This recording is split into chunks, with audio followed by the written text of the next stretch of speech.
Good evening, William Jessup. Welcome to our 2015 Baccalaureate Service.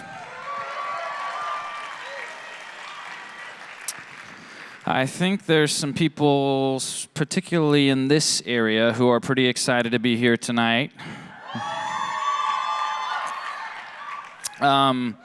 It's my privilege to kick off the evening. I get to introduce a couple of our student speakers, and we're going to have a great night of celebration together.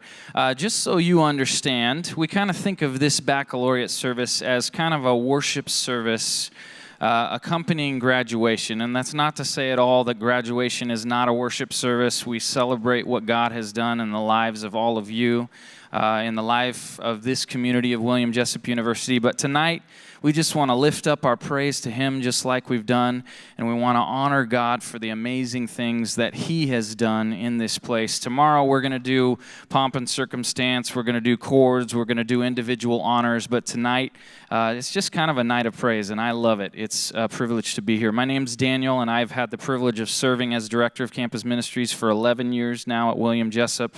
I love this place, I love the people, and we're so proud of our graduates. Let me tell you just a little bit about a couple student speakers. All of the speakers tonight are actually chosen, nominated by the senior class, and your peers, your faculty have nominated SPS graduates and things like that. And so the people that you're hearing from have been selected through that process, and it's a great honor to hear from them tonight. I'm going to tell you briefly about two of our students, but first let me just say one more prayer for the night. And I'll invite up our speakers. Lord Jesus, thank you for this place to worship you. Thank you for all these family and friends, aunts and uncles, nanas and papas, and kids and brothers and sisters. God, this great cloud of witnesses who's here to witness something big, a moment in these students' lives where they're crossing a milestone, and you've been faithful to them, and they've walked, and they've conquered, and they've persevered, Lord. And we want to celebrate that tonight, God, because you are the one, ultimately, who gave us the strength to walk this far, Lord. We thank you so much for your goodness to us, that you never change. You're faithful from generation to generation, Lord. We could draw from your strength when we felt weary, when we stumbled along the way, when we thought we wouldn't make it. We thank you for your goodness to us, God, and we want to honor you tonight in this place. We thank you even for this space where we can freely worship you and we can lift up your name and make you, call you the Most High God in this place. And I pray, God, that you would be glorified tonight and that people would see your face in a new way. We pray all these things in the powerful name of Jesus, and God's people said, amen. Let me tell you about our two student speakers. Each year we have a student from our traditional undergraduate program here in Rockland. And then some of you may not even know, we have an SPS program. Are there any SPS graduates in the house? Yeah. These are working adults who I respect so much because many of them are carrying full-time jobs and raising families and going here and there, and they have taken the courageous step of coming back and finishing their degrees, and it's an amazing accomplishment for them to be here tonight. We're going to start out with a graduate from our counseling psychology program in SPS. She's been nominated by her colleagues and her faculty. Her name is Jennifer Palmer. And she's going to kick us off and just share a brief word with you. Jennifer is a mom, like many of you in the SPS program, parents. She has a daughter, Emma, who's here tonight. She lives here in Granite Bay, and she's received quite a few honors as she graduates, who's who among American college students, and it'll be a privilege to hear from her. Just after that, a young woman named Chelsea Catt from our traditional program will be following. We like to call Chelsea Shrimp, and it's not derogatory at all. That's just what we call her. She's an outstanding young lady who's actually leading one of our mission trips this summer, coming home for a couple of weeks, months, and then she's going back full-time to the mission field down in Honduras, where we have a partnership with a great mission organization down there, and we couldn't be more proud of the accomplishments in her. She's also served as an athlete on our women's soccer team and on our track and field team. So I just wanted to introduce them both to you. They're going to come up one after another, and then we'll hear from our keynote speaker. Welcome, Jennifer Palmer.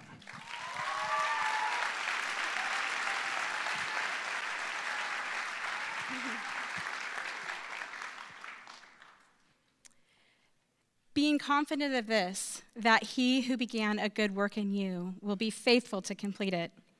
These words Paul spoke to tell the good work that God began and his faithfulness to complete it. Tonight, as graduates, we all have that in common. We had a beginning to our time at William Jessup University, and as we sit here tonight, we are completing what we started. It seems fitting as we end our journey that we take a moment to end with the beginning in mind. At some point, each of us had to step out and say yes to God. We said yes to his call for us to pursue our education, and we said yes for his leading to Jessup. Likewise, each of us had to overcome obstacles and challenges and doubts that might have kept us from saying yes to God. As graduates, whether SPS or traditional students, we all have our own unique story of what brought us to this point. I know I do. My yes to God moment was 3.5 years ago when I stepped into my first class at Jessup. I want you to know this was not a resounding yes. This was more of a resilient, reluctant yes. You see, it had been 20 years since I had been in a college classroom, and honestly, going back to school was not a journey that I wanted to take. The year before I returned to college had been incredibly difficult. I had spent that year praying specifically that God would show me what was next. And of all of the directions that he could have taken me, I would have never thought that going back to school would be a part of his plan. But God made it clear that returning to school was his plan, and Jessup was the place. I was filled with fear and uncertainty, but God made it very clear that this was his plan, and so I said yes to God. I will never forget the first time I came on this campus and to inquire about the school, and as I walked up that long cement walkway, I kept thinking to myself, I am the most unlikely prospective student for this university. My past experience with school was not a good one. I lacked confidence and believed that I wasn't smart enough to do all this because that is what I'd heard my whole life. Additionally, my present circumstances had left me without a job, a home, and a car. And so as I walked up that walkway that first day, all my fears and failures were running through my mind. But somewhere in the midst of all that doubt, I knew God was asking me to say yes to his plan. I finally said yes to God's leading and agreed to meet with Irene Matson, who was the enroll counselor at the time. And at the end of that meeting, Irene looked at me and she said, Jennifer, no eye has seen, no ear has heard, no mind can conceive all that God has planned for you. I will never forget that moment, and I knew that it was God speaking right through Irene. Often when we say yes to God, it doesn't make any sense. Going back to school at that moment was the last thing that I wanted to do. But as I look back now, it was the right thing, and Jessup was the right place for God to do his work in me. The most important thing that God has taught me during my journey at William Jessup University is that he is faithful. God has taught me that saying yes means taking a step in faith. We often want everything to be all put together before we step out, but God has taught me that if we are faithful to go where he is leading, that he is faithful to provide what is needed along the way. My fellow graduates, just as our beginnings had uncertainty, so now does our future. Remembering our beginning and God's faithfulness through the journey will help strengthen us for what is needed for the road ahead. As we move on from Jessup into God's next step for us, I encourage you to be looking for God, looking for where he is leading you. What is the yes that he is asking you to make? Last week, while I was in the library, I knew it was going to be my last day here as a student. And as I walked down the library stairs for the last time, I was actually quite sad that this experience was coming to an end. I began thanking God for his plan. I thanked him for what I'd learned here, and most importantly, for the many ways that he has changed my life through this experience. I stood in the middle of those stairs, reluctant to leave, because I didn't want it to be over. And then I looked up, and in the library display case was a sign that said, "Adventure awaits." and with a big arrow pointing out the door. And in that moment, I knew God was saying that there's a new adventure for all of us beyond this campus. As graduates, we are to take everything that we learned here and to go out into the world to make a difference for the kingdom of God. Beyond this campus, there is a world that needs to know everything that we learned here. They desperately need to see the salt and the light of Jesus. For some of us, God's call on your life is unclear. He hasn't shown you all the pieces. For others, there may be hurdles that you need to overcome and you doubt God's leading. Some of us have no idea where God is leading, but I have learned that God is extending to us an invitation to follow him and to go where he is going, and it's our choice to say yes to God. So graduates of William Jessup University 2015, God is giving us an invitation to take part in his adventure. We can be sure that God will be faithful to complete the good work that he began in us here at Jessup. So the adventure awaits us. Will you say yes to God?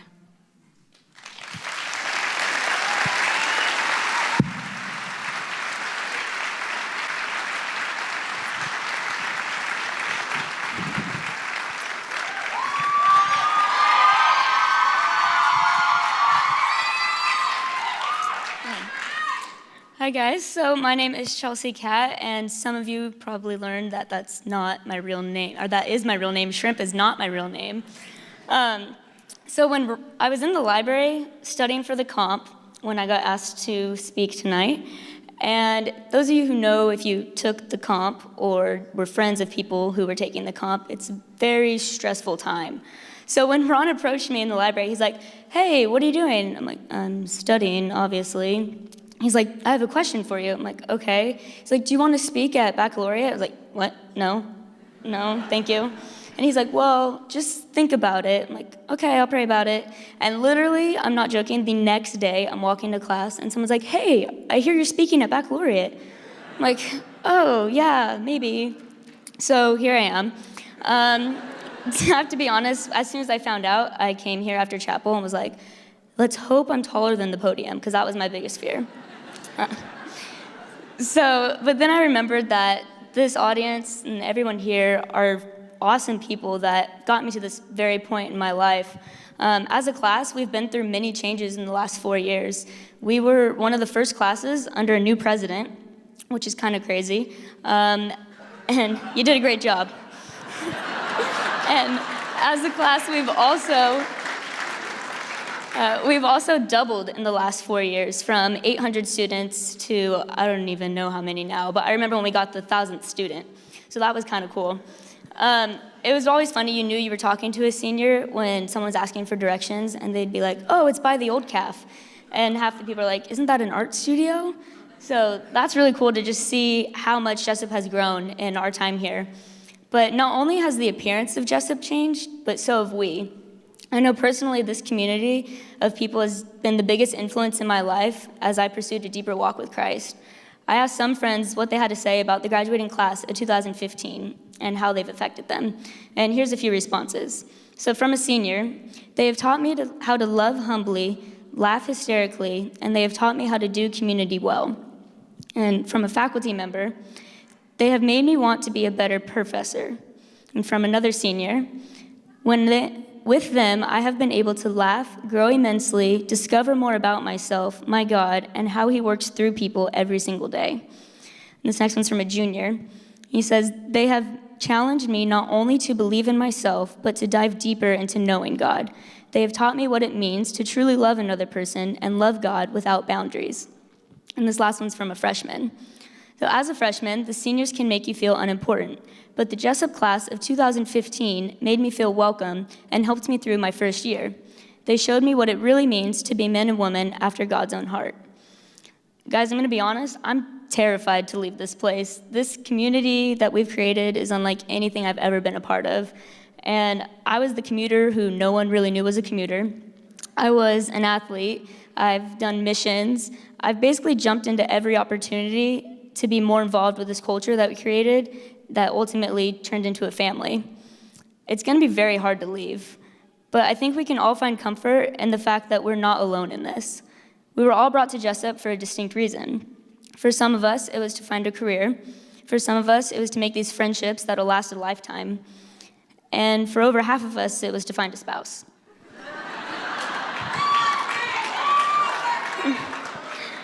Regardless of the reason, we're all here and experience this thing together.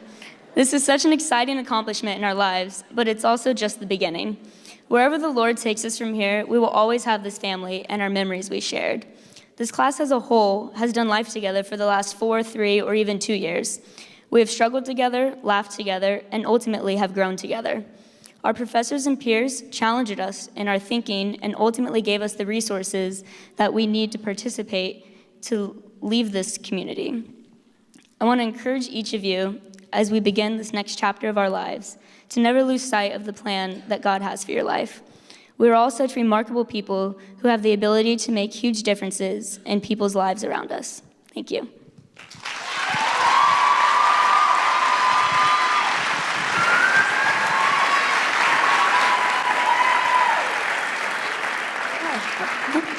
All right, so our next speaker is Dr. Portia Hopkins. She's an amazing woman and been with the university for 21 years now, started in San Jose, and is now here with us. So, Portia Hopkins.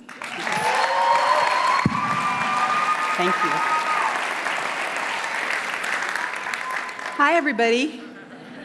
Graduates, I just want to look at you guys for a minute because I want you to know that you are really, really beautiful.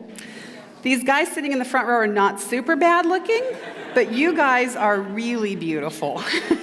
We're proud of you, and I speak on the behalf of the faculty when I tell you we couldn't possibly be more proud of you. We're so glad to be sending you out into the world, but we are going to really, really, really miss you.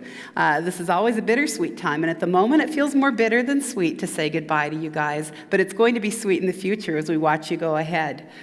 So I'm going to talk to you guys a little bit tonight about what sort of the story of what life is about. So there's going to be some love, and there's going to be some pain, and some joy, and some suffering, and some life, and some death, and we're going to talk about identity a little bit. Close to the end of Jesus' time on earth, before he was crucified, he spoke to his disciples, and we have some of that recorded in the 15th chapter of John. When he got sort of his last chance to talk to the disciples, he wanted to tell them some things. So I'm going to read you some of what he said to them. He said, "I am the true vine, and my Father is the gardener.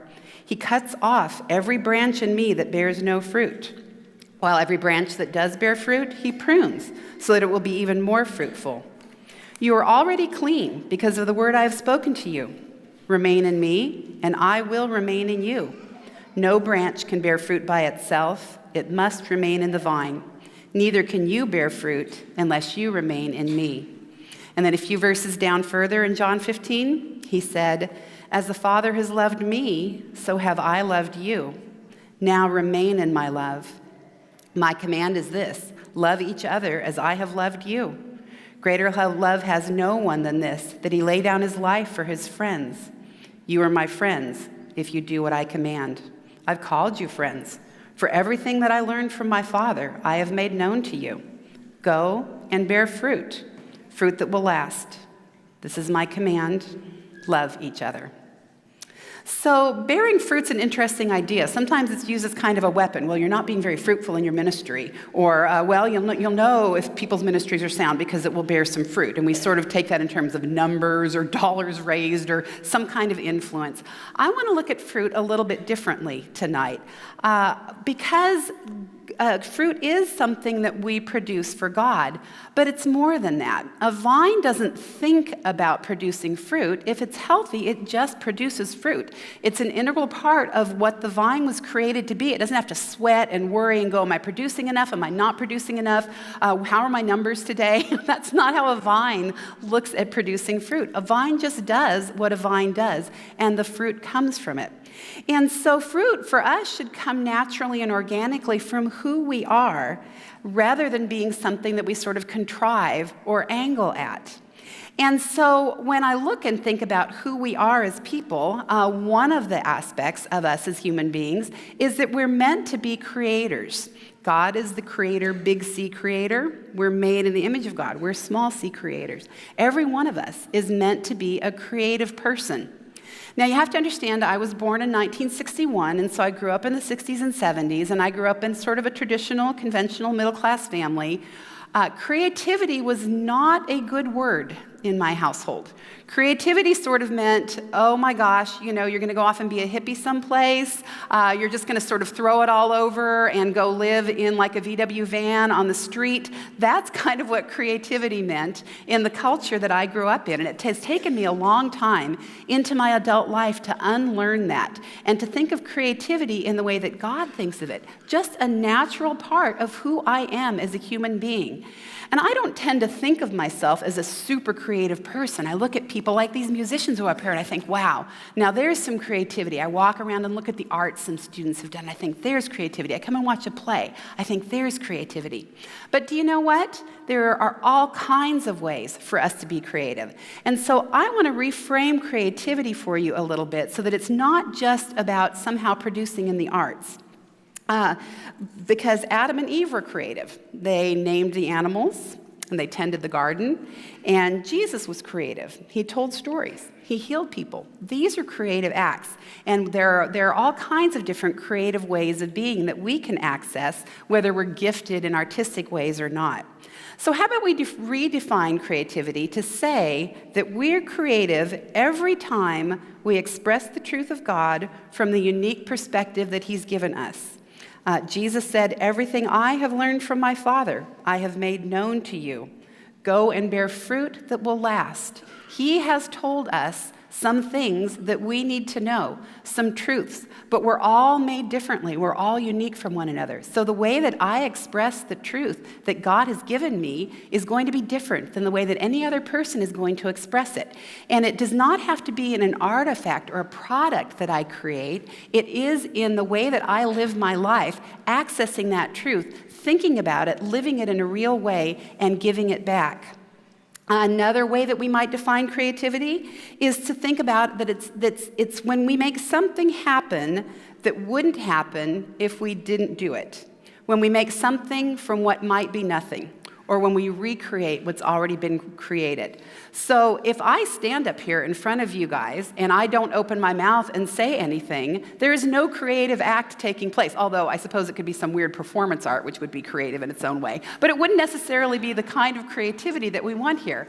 I have to stand up here, and I have to open my mouth, and I have to speak for something to happen. The musicians who were up here earlier have to pick up their instruments. They have to play them. They have to sing for you to make it happen. The people who are running the lights and the screens in the back have to do something to make it happen. Those are all creative acts. Those are all making something happen that wouldn't happen if we didn't show up to do it. You students know all about that. Being a student is a creative act. If you don't show up in the class, if you don't pay attention, if you don't write your papers and read your books and talk to people and learn, nothing happens. There's an opportunity for creativity that's lost. Every time you show up and make something happen that wouldn't happen if you weren't there, you have committed a creative act. And another thing that is true of creativity is that it adds deep beauty to the world.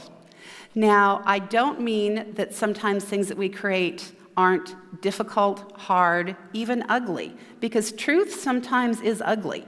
And creativity that refuses to tell the truth is just going to be a whitewash. It's just going to be a panacea. It's not going to be true, deep creativity.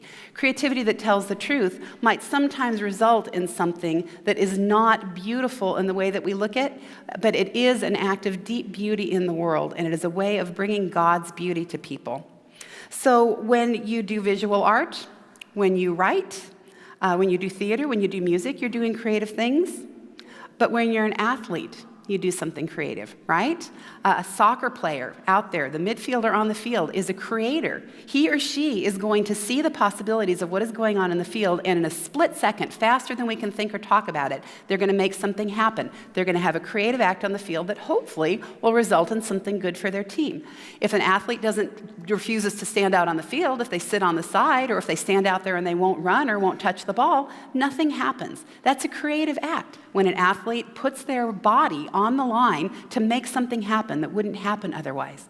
Relationships are creative. Parents deal creatively with their kids. They're always making it up. They're always making it new all the time. Those are creative acts. Romantic relationships require creative acts. You have to continue to make your relationship new. Friendships require creative acts. If I don't show up and say something in a friendship, I don't have a friendship. There is something that might have happened that I didn't let happen, but I can make something happen, and that's creative. That's something that we create. And when you're engaged in your creative enterprise, you might know what your creative gifts are, and you might not know what your creative gifts are. I would venture to say, graduates, that none of you know what all of your creative gifts are. I would venture to say to everyone in this room that none of you know what all of your creative gifts are. Until you reach the end of your life, you're still going to be able to continue to explore the way that God made you, the way that you hear and see things, and the way that you can express it in the world. So as you continue to think about what your creative acts are. When you're engaged in something that is a creative enterprise for you, you are going to have the feeling, this is what I was made to do. Pay attention to that. Every time you have that feeling, this is what I was made to do, that is something that God wants to use in you. That is a creative place for you, and it is something that you should continue to engage in. You guys probably remember the old movie Chariots of Fire, and the guy that says, I know I need to run because I feel God's pleasure when I run. When you feel God's pleasure when you're doing something, then know that you are in the sweet spot of your creativity, and pay attention to that, but continue to explore, because who knows what else might be out there that you might discover much later. So this is kind of happy, right? This is kind of fun. But the passage that we read from Jesus isn't all happy and fun, right? He said, I'm the true vine, and my Father's the gardener. He cuts off every branch in me that bears no fruit, which is kind of icky, and we'll say, okay, we aren't going to be that branch. And then what? And while every branch that does bear fruit, he prunes. Wait, so no matter which way I bear fruit or I don't, and something's going to be cutting me into pieces all the time, that's not kind of fun, right? That's not the happy side of this creative thing. But the branch needs to be pruned so that it will be more fruitful. And then, as if that isn't enough, a little later on, Jesus says, greater love has no one than this, that he lay down his life for his friends. Well, I would like to tell you that a creative act also requires sacrifice. Creativity is painful for a number of reasons. An act of creativity is an act of laying down our lives for our friends. C.S. Lewis talks about what we have to do in order to be creative in The Great Divorce. He has a number of different characters, and they're poised to go into heaven, but they can't go because there's something that's holding them back, and they have to decide if they're going to let that thing go and let that thing die so that they can go into heaven. And one of his characters in that book says, nothing, not even the best and noblest, can go on as it is now. Nothing, not even what is lowest and most bestial, will not be raised again if it submits to death. It is sown a natural body, it is raised a spiritual body. Flesh and blood cannot come to the mountains, which are heaven, not because they are too rank, but because they're too weak. And our creative gifts have to also be put to death in order to live forever. If we are not willing to allow our creative gifts to die and to have them back resurrected in us, then we're going to do harm with them instead of good with them. Now, this is pretty abstract. The best way that I can think of to sort of explain this is to think about the people that you know that have not done this with their creative gifts. The media is full of them. There are athletes, there are actors, there are singers all over the place who have not done this with their creative gifts. They were born with something, and they've continued to work to develop the gift that God has given them, but they have not allowed it to be put to death and to be resurrected so that it can be given new life in Jesus. They haven't done it. They've held it to themselves. And so what you see in them are arrogance, inability to let go, overprotectiveness of their gift, fear, or using their gift as a weapon even. And finally, that using gifts in those ways will end up to be self-destructing. Now, maybe some of us are going to be super famous and on TV and have to give our gifts up to die in this kind of way. But I would bet that most of us aren't going to be in that situation. But there are other ways in which we have to give up our gifts, in which we have to allow our gifts to be put to death. And this is one that I struggle with. I have to, when I do something, I have to be willing to show it to other people. You guys would not believe how much writing there is on scraps of paper, in files, in notebooks, on my computer, that I have never shown anybody and am never likely to show anybody, because it's just not quite good enough, and I just don't kind of want to put it out there. Now, I'm working on myself, and God is working on me to try and share things that I do and try and share things that I create, but I have this horrible sense of fear that what I do is just not quite good enough. And so I want to kind of hide it. I want to protect it. I want to keep it to myself. That is not putting my gift to death and allowing it to be resurrected again. It's not. It's a selfish act when I do that. And it doesn't mean that every single thing I write, God forbid, has to be put out there for other people to read. There needs to be some craft too. And I do need to be discerning about what is good enough and what is not good enough. But if I never send anything out because I'm scared, then I am not enacting my creative gift the way that I need to be.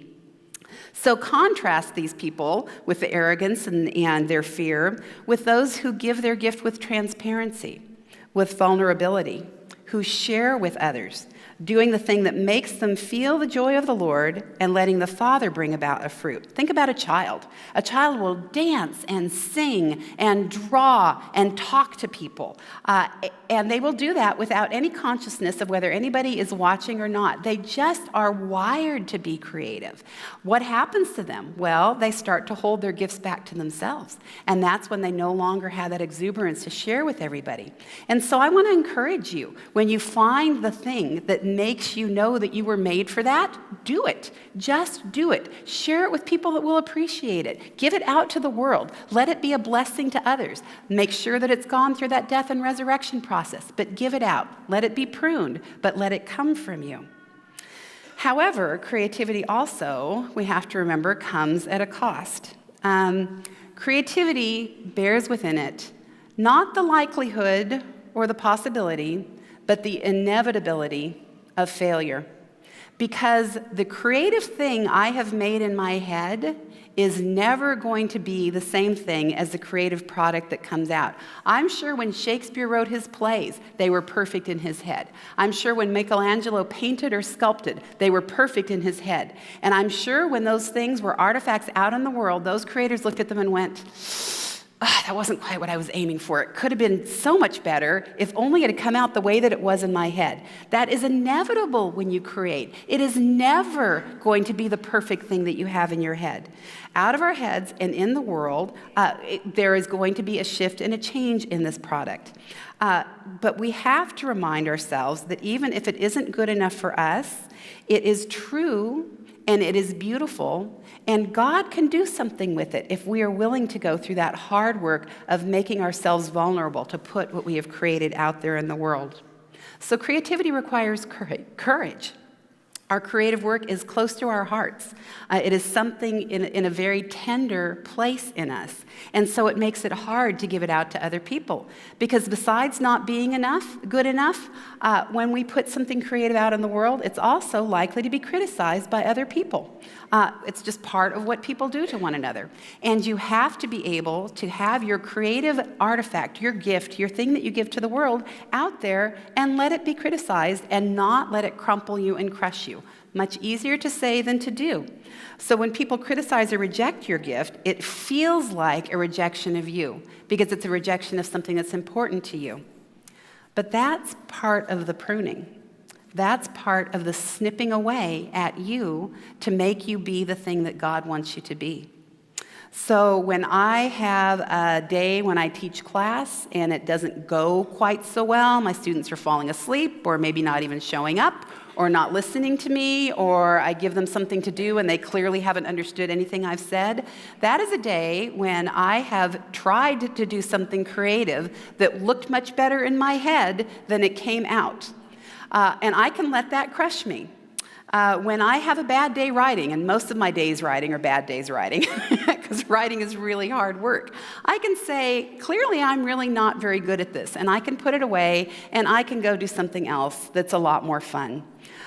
When I have a bad day connecting with others, when I intend something good out of an encounter with another person, when I intend to bless them and have them bless me, and it goes south and it ends up not being a good relationship day, that is a failure of creativity too.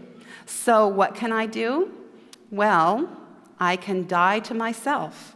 I can let that creative act die. I can wait for God to resurrect it in the way that He wants to, and I can pick myself up, and I can go on, and I can try again the next day.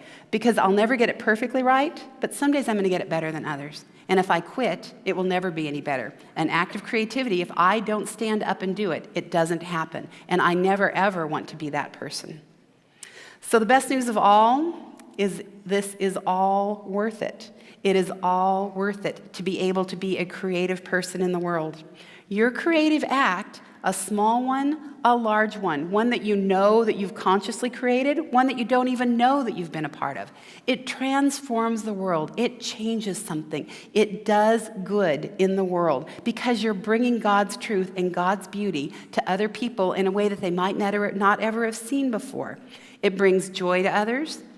It could bring consolation in suffering. This is why I said the truth is sometimes ugly. If you have hard, sad stories that have a redemptive message in them, tell those hard, sad stories and tell them well, because that can comfort other people that also have hard, sad stories and may not have gotten to the redemption at the end of it. You can help them keep going through those dark tunnels if you're willing to do that. Your creative acts can deepen the questions that other people have in their lives.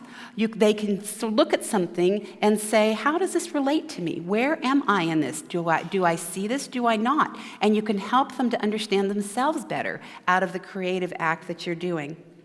You can make something that has never quite been made that way ever before. The songs that were sung tonight have never before been sung exactly like that. And they will never again be sung exactly like that. That's a creative act, and you guys got to be participants in that. There's a creative act that's happened here. So do that work. Make something that's never been done. And say something, whether literally or metaphorically, that's never been said before. So in a new way, it can be through an act of athleticism. It can be through something that you literally say to somebody else. It can be through a painting. It can be through all kinds of ways. But you are saying something that's never been said in the world. So what should you do? What do you want to take away from this? What do we want to remember to be a branch that bears fruit? First of all, don't worry too much about it. Bearing fruit is a part of a healthy life. Don't think, oh my gosh, I'm going to find something creative to do and then I have to count up how much creative. No, don't do that. Just pay attention to yourself. Pay attention to how God enacts with you. And then just continue to do what is giving you that sense of joy and is giving you that sense of fulfillment, and keep on getting better at it as you do it. The second thing is to be aware. Keep your eyes open, keep your heart open, keep your mind open, keep your body open to experience. And you will hear the truth, and you will be able to share it back in the way that you only can. You're the only one who sees things exactly the way that you see them. You're the only one who walks in the shoes that you walk in. And you can express what it is that you know in a way that nobody else can. Who knows what the medium will be for that? But you can do that. Next thing is, use the thing that gives you joy as a way to allow others to see the truth the way that you see it. This is where the sharing part comes in. All those scraps of things I've written and scribbled in drawers, if I never show them to anybody, it's never sharing the truth that I see with other people. Take them out. Take some risks. Go out on a ball field and run around and do something you haven't done before. You run the risk of all kinds of things happening to you, but don't be afraid to do that. Paint a painting. Sing a song. Talk to somebody you haven't talked to. Talk to somebody you talk to all the time, but try to change up the way that you communicate with them. Take a risk, and it's worth it.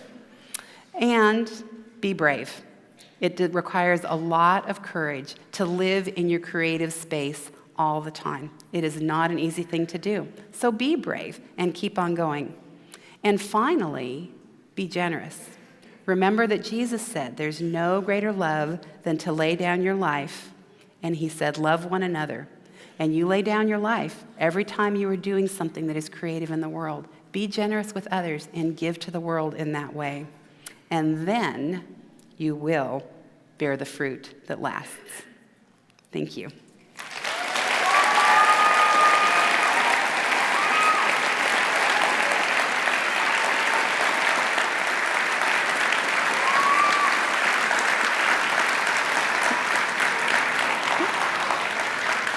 I have the privilege now of introducing Richard Rolfing. He is going to come in and lead us in a time of communion.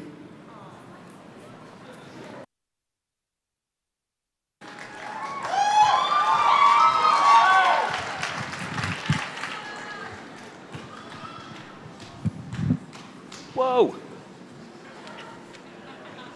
Who knew it was so windy up here? I feel a little bit like Forrest Gump after he drank all of those Dr. Peppers and then met the president. Not gonna lie to you guys. Okay, well, you've made it. You have made it. You put in all those years of hard work. Your service is done. Many shenanigans you've dealt with at the hands of your peers, those that have studied alongside of you, their immaturities. You yourselves have grown quite a lot, I'm sure. Stacks of tests, finals that you've passed. For others of you, let's just say you've had your trials, right? And this is the moment, right? This is the night before the blessed transition. You're poised on the precipice of all new possibilities, ready for your launch into liberation. Now, at this critical juncture, I want you to imagine this. Standing before you is not myself, but the person that you look up to most in the world. The person who you want to please more than anything else. The person maybe who you go to for guidance, for words of comfort. The person who's carried you through hard times. You have this person fixed in your mind, graduates? Hopefully all of you have someone like that. Now, this person, at the height of celebration, turns to those of you out here and says this, their loving gaze fixed upon you, they drop this bomb. One of you sitting here will fail me. One of you will double-cross me. One of you will betray me. One of you will sell me out. Reeling from the shock, of course, you ask one another and then turn to this person. Maybe it's a parent, a grandpa, who knows what, right? And you say, what are you talking about? Who would do this thing? Who? Right? And then this person turns to you and says this crazy thing. The one who will walk across the stage tomorrow. The sheer ambiguity causes you perplexing soul searching, right? It could be any of us. The list of candidates is not narrowed but expanded. All of you, one after the other, say, surely not I, surely not I. Can you imagine this? Right? This is the graduation ceremony, so to speak, of Jesus and the disciples. And I want you to hear the story afresh. And when they had taken their places and were eating, Jesus said, truly I tell you, one of you will betray me, one who is eating with me. They began to be distressed and to say to him, one after another, surely not I, surely not I, surely not I, Lord. You see, all of them were eating with Jesus, were they not? All of them dipped their hands into the bowl of bitter herbs. And we too have our hands in the bowl with Jesus. The Passover feast that they were eating was a momentous celebration then as it is now. It was a time that they celebrated the deliverance from Egypt, the Israelites crossing through the Red Sea that had been split for them by the mighty hand of God, that arm of God, right? They were freed from bondage. And some of you guys can maybe identify with this now, right? You hear the crack of the professorial whip still fresh in your ear. You hear those voices, more pages, less time, right? You feel that. It's not far behind you. Jesus had just that last week entered Jerusalem triumphantly to the cries of Hosanna, Lord, save us, pregnant as they were with messianic expectation, right? And at this meal, the disciples saw the dawning of a new age of redemption, not from Egypt, but from Rome, right? They saw themselves as part of this movement of the kingdom of God that was going to take over, to shake Jerusalem to the very foundations. But they were blinded by their own expectations. It is possible to be blinded by the scales of our own expectations. And it's in this context that Jesus speaks, all of you will fall away, right? Now, some of your parents right now are thinking, who is this guy, right? What a grievous message. All right. This message is to you guys. These are the things I wish I had heard at your age, right? Now I'm dating myself. That's not good. In this moment, he says these things. You'll all fall away. You'll all be scandalized because of me. You'll all run, right? What a thing to say in this moment of elation. What a horrible thing to say. But as James Edwards writes, there may have been only one traitor in the formal sense, but by dawn all the disciples will betray Jesus, if not from greed, then from weakness, fear, or cowardice. Surely not I. How that protest echoes down the corridors of time, even into this very room. Now, if I were to speak to you guys, which I'm not going to do, about all the failures in my life, and they are many, all the failures, all the weaknesses, all the shortcomings, all the droppings of the ball. Some of you, my students, know those things, right? The many, many times that I've come up short, that I've even betrayed our Lord, then it would be a larger group of us that are wondering how it was that I was chosen to be speaking to you this evening. But I want to say this, which, by the way, is a great honor, and thank you very much. Those of you that I've had the pleasure of getting to know and know well, I love you dearly, and I hope that you know that. It's a great honor. And I want to equip you, right, as all of us, faculty, administration, all of us that care about you, we seek to equip you. We've equipped you thus far, I think, for moments of success. But I want to give you tonight resources for your failures, because we need those. We talk here about helping you guys to become transformational leaders for the glory of God. Well, there's no such thing as a transformational leader that has not him or herself been transformed. It's impossible. And we're not coddled by our Lord. He tells us exactly who we are. For communion with Christ is just this. Okay, and here's the happy part. I know it's not going to sound happy, but this is really the good stuff.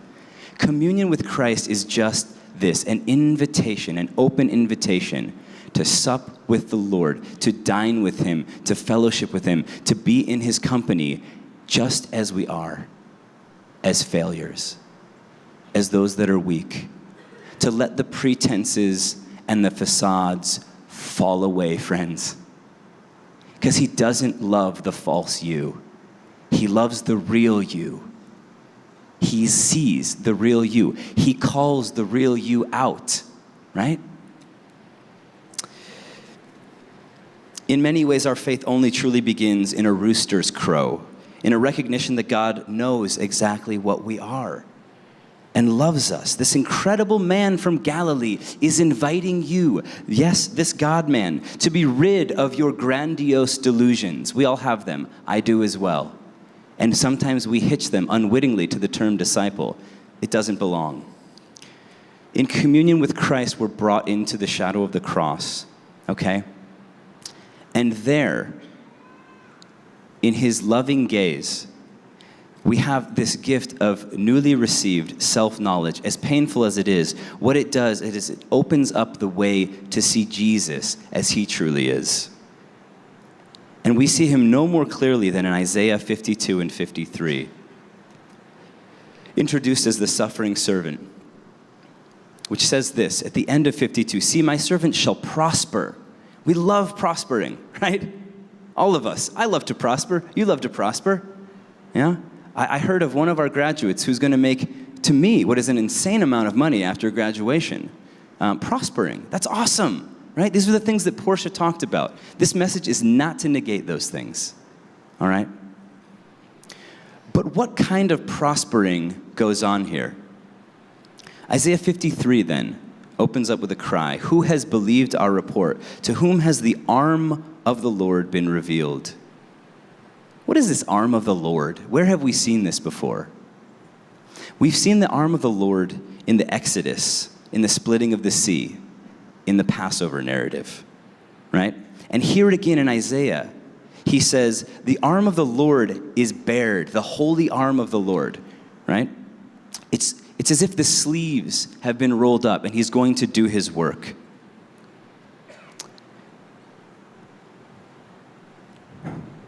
Who has believed our report? To whom has the arm of the Lord been revealed? Why does this arm of the Lord need to be revealed? It needs to be revealed because otherwise we wouldn't recognize it, because it doesn't look like the way that we would expect that it would look. This is how it looks. He grew up like a root out of dry ground. He had no form or majesty that we should look upon him, nothing in his appearance that we should desire him. He was despised and rejected, a man of sufferings and well acquainted with grief. He was like one from whom others hide their faces, so he was despised. We did not think of him aright, right? In Hebrew, lo chashavnuhu. We didn't account him correctly, right? For surely he has taken up our infirmities and our sufferings he has taken as his own weight upon his back. Yet we thought him accursed, struck down by God, afflicted. Yet he was wounded for our guilt. He was crushed down for our iniquities. The punishment for our peace was upon him, and through his stripes we have our healing. All of us, listen to this, all of us together like a flock have gone astray. Each one of us has turned to our own way, but the Lord has laid up on him the collective guilt of us all. I want you guys to do something strange, as if this wasn't strange enough. I want you to stand up, okay? Go ahead, stand up, please. I know for those of you in regalia, it's a little bit more difficult. I want you to stand up, and I want you to just look around the room, okay? Please do. Look around the room. Look around at everybody in the room. Of course, I have a better vantage point than you. Look at all these people. If you have the bravery, look your neighbor in the eye. As I read this, all of us together, like a flock, have gone astray. Each one of us has turned to our own way, but the Lord has laid upon him the guilt of us all. See, we focus a lot on our personal sin, on our personal failings, but collectively, together, we've all strayed. And this is what communion is about, friends. Communion is about being freed of the notion that we can somehow be perfect in of ourselves. I celebrate your guys' accomplishments so much. Don't get me wrong, right? But Jesus said, blessed are they who hunger and thirst for righteousness, for they will be filled. And the kingdom of God is being extended through all the world, right?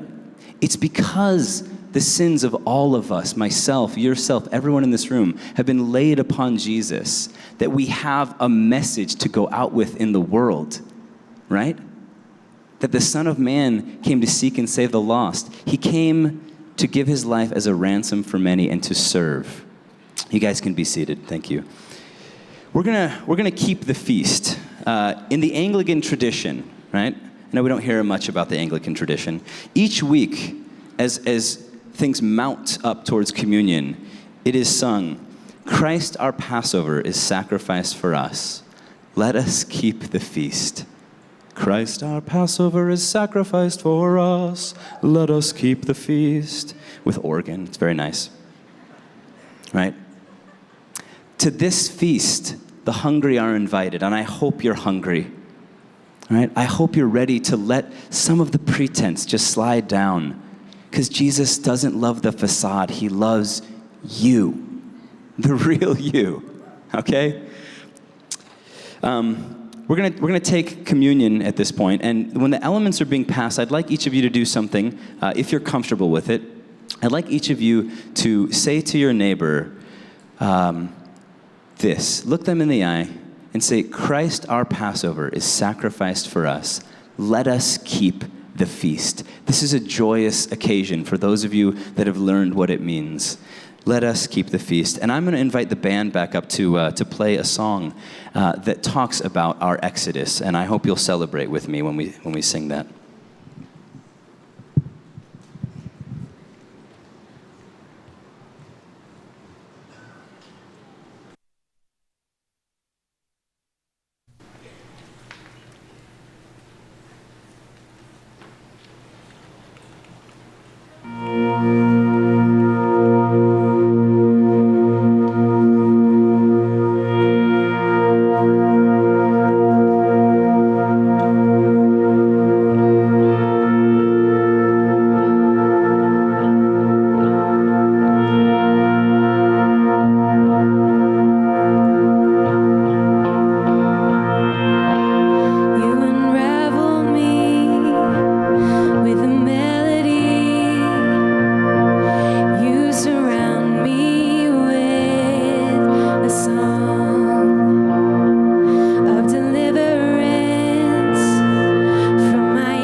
child of God.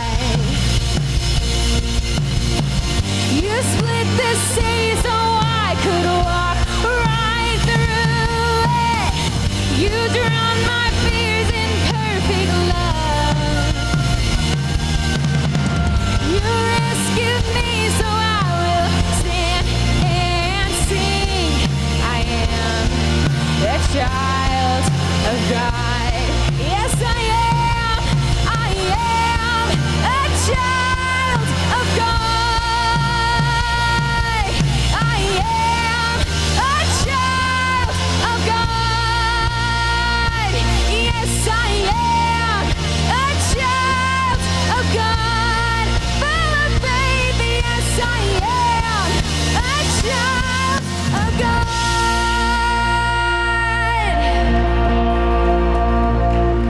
I'm no longer a slave to fear. I am a child of God. I'm no longer a slave to fear. I am a child of God. Sing that one more time. I'm no longer a slave to fear. I am a child of God. I'm no longer a slave to fear. I am a child of God.